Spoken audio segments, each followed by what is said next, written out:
الحمد للہ رب العالمین والصلاة والسلام علی سید الانبیاء والمرسلین اما بعد فاعوذ باللہ من الشیطان الرجیم بسم اللہ الرحمن الرحیم صلو علی الحبیب صلی اللہ علیہ وآلہ وسلم۔ فرمان مصطفیٰ صلی اللہ علیہ وسلم، جس نے مجھ پر ایک بار درود پاک پڑھا اللہ تعالیٰ اس پر 10 رحمتیں بھیجتا ہے۔ صلو علی الحبیب صلی اللہ علیہ وآلہ وسلم۔ الصلاۃ والسلام علیک یا رسول اللہ، الصلاۃ والسلام علیک یا حبیب اللہ، الصلاۃ والسلام علیک یا نبی اللہ وعلی آلک وصحابک یا نور اللہ صلی اللہ علیہ وسلم۔ اللہ کے محبوب صلی اللہ علیہ وسلم کا فرمان جنت نشان ہے، جس نے مجھ پر دن میں 1000 مرتبہ درود پاک پڑھا وہ مرے گا نہیں جب تک جنت میں اپنا ٹھکانہ نہ دیکھ لے۔ سبحان اللہ، صلو علی الحبیب صلی اللہ علیہ وسلم۔ میٹھی میٹھی اسلامی بہنوں، لیلۃ القدر انتہائی برکت والی رات ہے۔ اس کو لیلۃ القدر اس لیے کہتے ہیں کہ اس میں سال بھر کے احکام نافذ کیے جاتے ہیں، یعنی فرشتے رجسٹروں میں آئندہ سال ہونے والے معاملات لکھتے ہیں، جیسا کہ تفسیر ساوی جلد 6 لکھا ہوا ہے۔ اظہار حافی دواوین الملاء الاعلی، ترجمہ کنز الایمان، اسے یعنی مور تقدیر کو مقرب فرشتوں کے رجسٹروں میں ظاہر کر دیا جاتا ہے۔ اور بھی متعدد شرافتیں اس مبارک رات کو حاصل ہیں۔ مفسر شہر حکیم الامت حضرت مفتی احمد یار خان علیہ رحمت الرحمن فرماتے ہیں، اس شب کو لیلۃ القدر چند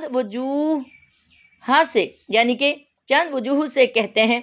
اس میں سال آئندہ کے امور مقرر کر کے ملائکہ کے سپرد کر دیے جاتے ہیں۔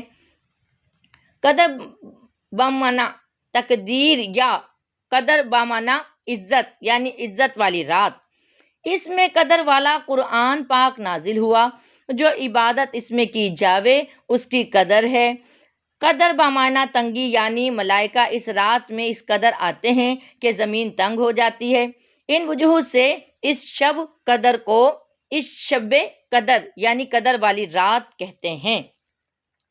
بخاری شریف کی حدیث میں ہے، جس نے اس رات میں ایمان اور اخلاص کے ساتھ قیام کیا تو اس کے عمر بھر کے گزشتہ گناہ معاف کر دیے جاتے ہیں۔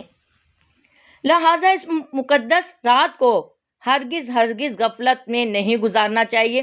اس رات عبادت کرنے والے کو 1000 ماہ یعنی 83 سال 4 ماہ سے بھی زیادہ عبادت کا ثواب عطا کیا جاتا ہے۔ اور اس زیادہ کا علم اللہ عز و جل جانے، یا اس کے بتائے سے اس کے پیارے صلی اللہ علیہ وسلم جانے کہ کتنا ہے۔ اس رات میں حضرت سیدنا جبرائیل علیہ السلام اور فرشتے نازل ہوتے ہیں، پھر عبادت کرنے والوں سے مصافحہ کرتے ہیں۔ اس مبارک شب کا ہر ایک لمحہ سلامتی ہے، اور یہ سلامتی صبح صادق تک برقرار رہتی ہے۔ یہ اللہ عز و جل کا خاص الخاص کرم ہے کہ یہ عظیم رات صرف اپنے پیارے حبیب صلی اللہ علیہ وسلم کو اور آپ صلی اللہ علیہ وسلم کے صدقے میں آپ صلی اللہ علیہ وسلم کی امت کو عطا کی گئی ہے۔ اللہ عز و جل قرآن پاک میں ارشاد فرماتا ہے، بسم اللہ الرحمن الرحیم، اِنَّا أَنزَلْنَاهُ فِي لَيْلَةِ الْقَدْرِ وَمَا أَدْرَاكَ مَا لَيْلَةُ الْقَدْرِ لَيْلَةُ الْقَدْرِ خَيْرٌ مِّنْ أَلْفِ شَهْرٍ تَنَزَّلُ الْمَلَائِكَةُ وَالرُّوحُ فِيهَا بِإِذْنِ رَبِّهِم مِّن كُلِّ أَمْرٍ سلام ہی حتی مطلع الفجر۔ سورۃ القدر۔ ترجمہ کنز ایمان۔ اللہ عز و جل کے نام سے شروع جو بہت مہربان رحم والا۔ بے شک ہم نے اسے شب قدر میں اتارا، اور تم نے کیا جانا؟ کیا شب قدر 1000 مہینوں سے بہتر؟ اس میں فرشتے اور جبرائیل علیہ السلام اترتے ہیں اپنے رب کے حکم سے، ہر کام کے لیے وہ سلامتی ہے صبح چمکنے تک۔ میٹھی میٹھی اسلامی بہنوں، شب قدر کس قدر اہم رات ہے کہ اس کی شان مبارک میں اللہ عز و جل نے پوری ایک سورت نازل فرمائی، جسے ابھی آپ نے ملاحظہ کیا۔ اس سورہ مبارکہ میں اللہ عز و جل نے اس مبارک رات کی کئی خصوصیات ارشاد فرمائی ہیں۔ مفسرین کرامہ رحمہم اللہ تعالی اسی سورہ قدر کے ضمن میں فرماتے ہیں، اس رات میں اللہ عز و جل نے قرآن مجید کو لوح محفوظ سے آسمان دنیا پر نازل فرمایا، اور پھر تقریباً 23 برس کی مدت میں اپنے پیارے حبیب صلی اللہ علیہ وسلم پر اسے بتدریج نازل کیا۔ تفسیر عزیزی میں ہے کہ جب ہمارے میٹھے میٹھے آقا صلی اللہ علیہ وسلم نے سابق انبیاء اکرام علیہم السلام کی امتوں کی طویل عمروں اور اپنی امت کی قلیل عمروں کو ملاحظہ فرمایا تو غمخوار امت تاجدار رسالت صلی اللہ علیہ وسلم کا مبارک دل شفقت سے بھر آیا، اور سرکار صلی اللہ علیہ وسلم رنجیدہ ہو گئے کہ میرے امتی اگر خوب نیکیاں کریں جب بھی ان کی برابری نہیں کر سکیں گے۔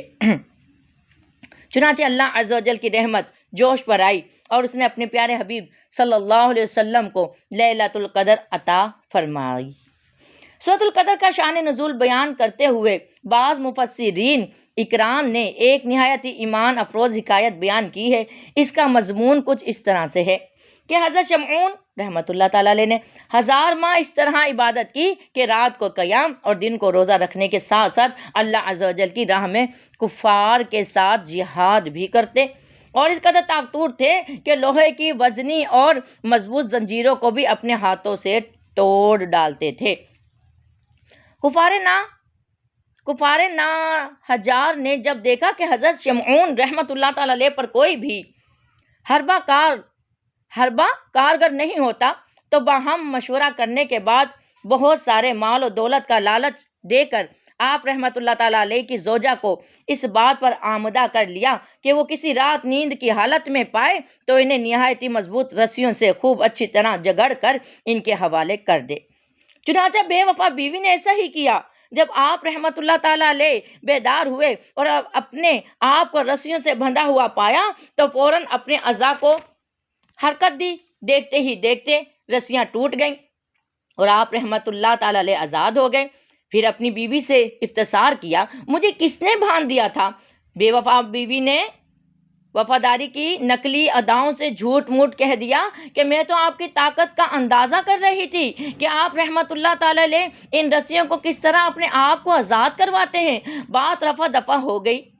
ایک بار ناکام ہونے کے باوجود بے وفا بیوی نے ہمت نہیں ہاری اور مسلسل اس بات کی تاک میں رہی کہ کب آپ رحمت اللہ تعالی علیہ پر نیند طاری ہو اور وہ انہیں بھان دے۔ آخر کار یک بار پھر موقع مل ہی گیا، لہٰذا جب آپ رحمت اللہ تعالی علیہ پر نیند کا غلبہ ہوا تو اس ظالمہ نے نہایت ہی چلاکی کے ساتھ آپ رحمت اللہ تعالی علیہ کو لوہے کی زنجیروں میں اچھی طرح جگڑ دیا۔ جو ہی آپ رحمت اللہ تعالی علیہ کی آنکھ کھلی، آپ رحمت اللہ تعالی علیہ نے ایک ہی جھٹکے میں زنجیروں کی ایک ایک کڑی الگ کر دی اور بآسانی آزاد ہو گئے۔ بیوی یہ منظر دیکھ کر سبٹا گئی، مگر پھر مکاری سے کام لیتے ہوئے وہی بات دہرا دی کہ میں تو آپ رحمت اللہ تعالی علیہ کو آزما رہی تھی۔ دوران گفتگو حضرت شمعون رحمت اللہ تعالی علیہ نے اپنی بیوی کے آگے اپنا راز افشا کر دیا کہ مجھ پر اللہ عز و جل کا بڑا کرم ہے، اس نے مجھے اپنی ولایت کا شرف عنایت فرمایا ہے۔ مجھ پر دنیا کی کوئی چیز اثر نہیں کر سکتی، مگر ہاں میرے سر کے بال۔ چلاک عورت ساری بات سمجھ گئی۔ آہا، اسے دنیا کی محبت نے اندھا کر دیا تھا۔ آخر ایک بار موقع پا کر اس نے آپ رحمت اللہ تعالیٰ علیہ کو آپ رحمت اللہ تعالیٰ علیہ کے ان 8 گیسوؤں سے باندھ دیا جن کی درازی زمین تک تھی۔ یہ اگلی امت کے بزرگ تھے۔ ہمارے آقا صلی اللہ علیہ وسلم کی سنت گیسو زیادہ سے زیادہ شانوں تک ہے۔ آپ رحمت اللہ تعالیٰ علیہ نے آنکھ کھلنے پر بڑا زور لگایا مگر آزاد نہ ہو سکے۔ دنیا کی دولت کے نشے میں بدمست بے وفا عورت نے اپنے نیک اور پارسا شوہر کو دشمنوں کے حوالے کر دیا۔ کفار بداتوار نے حضرت شمعون رحمت اللہ تعالیٰ علیہ کو ایک ستون سے باندھ دیا اور انتہائی بے دردی اور صفاقی سے ان کے ناک کان کاٹ ڈالے اور آنکھیں نکال لی۔ اپنے ولی جی کامل کی بے کسی پر رب العزت عز و جل کی غیرت کو جوش آیا۔ قہر قہار و غضب جبار نے ظالم کافروں کو زمین کے اندر دھنسا دیا اور دنیا کے لالچ میں آ کر بے وفائی کرنے والی بد نصیب بیوی پر قہر خداوندی عز و جل کی بجلی گری اور وہ بھی خاکستر ہو گئی۔ استغفر اللہ عز و جل، استغفر اللہ۔ السلام علیکم ورحمۃ اللہ وبرکاتہ۔